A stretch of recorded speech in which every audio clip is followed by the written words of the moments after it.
Hello again. Hello. In the first part of this film, we found out how the White Tower was built by the Norman king, William the Conqueror. When it was finished, it was one of the largest and best defended castles in the land. And yet, within 100 years, the building work was started again, and the tower was made even bigger than ever. Now, why do you suppose they did that?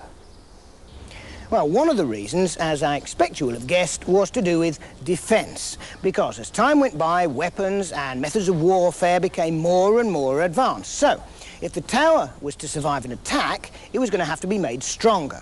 So the kings that came after the Normans started to build and add on bits and pieces to improve its defences. Well, there's the White Tower. Now, the first thing they did was to build a high stone wall with towers in it that went all the way round.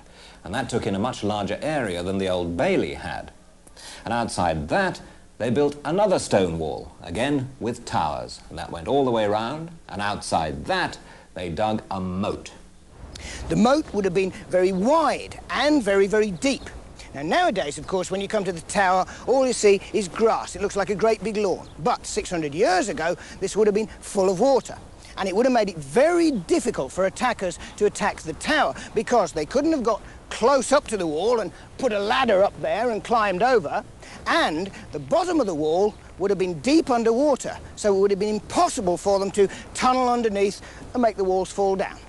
Now that meant that the only way an enemy could get into the tower was through the proper entrance, and that would be hard, because as he approached, he'd be showered with arrows shot by the archers up there on the battlements. He'd have to fight his way through 3 heavily guarded gate towers. And in front of each of these was a drawbridge which could be raised in the event of an attack. And that way, the tower would be completely surrounded by water, just like an island.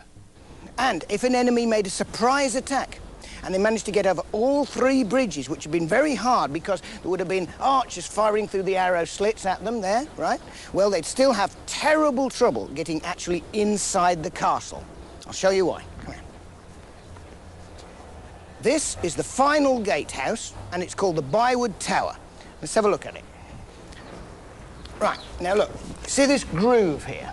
Now, there's another one like that on the other side. So, any idea what they were for? I'll tell you.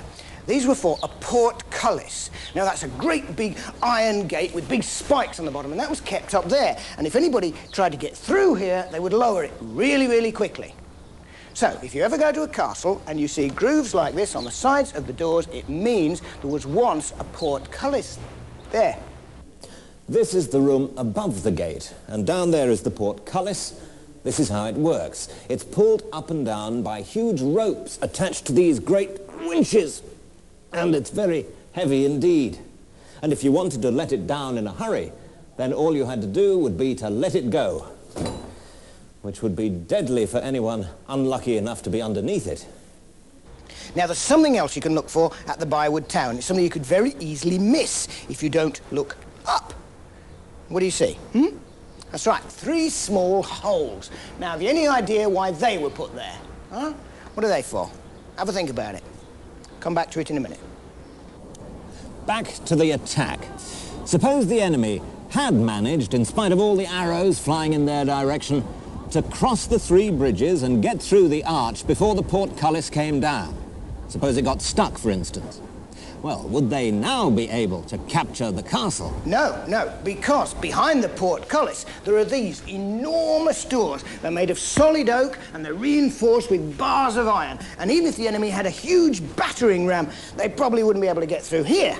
But even if they did, behind this door, what do we find? More grooves, which means there must have been a second portcullis. But still, let's just imagine the attackers have managed to get through all of this. They still wouldn't be safe, because men defending the castle could shoot arrows at them not only from the battlements up there, but from inside the tower through these cunningly designed arrow slits. Have a look through there. Now you'll see that the opening is quite wide here on the inside, but it's very narrow on the outside. And that means that a bowman in here could shoot arrows in almost any direction. while sheltering behind the stonework. But an enemy out there would find it very difficult indeed to hit him through that narrow slit, especially if he was dodging around out there, out in the open and under attack from all sides.